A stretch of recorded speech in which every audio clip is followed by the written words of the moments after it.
There are places on Earth where stone doesn't feel like ordinary stone work.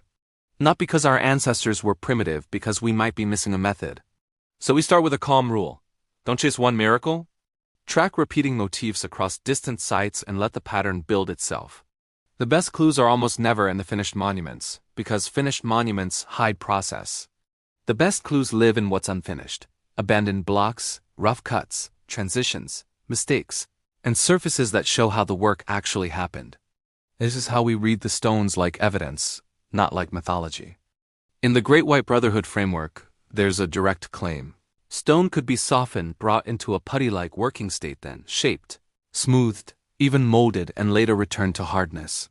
Whether you believe it or not, it's a clear mechanism, and mechanisms make predictions.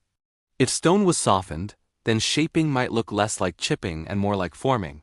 Repetition might appear where molds could be used, and certain surfaces could look scooped rather than struck.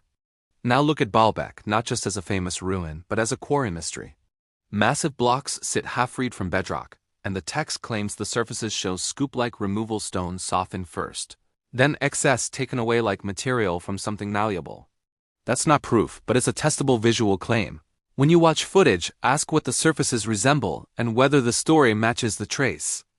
Then we jump to Petra, a city carved into living rock architecture, pulled from cliffs instead of assembled from blocks. Officially, it's time and labor, but the finish can feel like it belongs to a different relationship with stone, where rock is treated like a medium rather than a barrier. And then Puma Punku, another continent, another precision shock, tight fits, repeatable forms, and a feeling that the site is whispering method, not just mystery.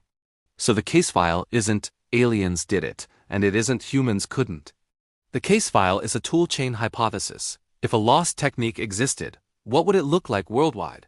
Softening to change the working state, shaping through repeatable forms, and hardening into something time can't easily erase. You can disagree and still play the game, because we're not asking you to worship an answer, we're asking you to notice what repeats.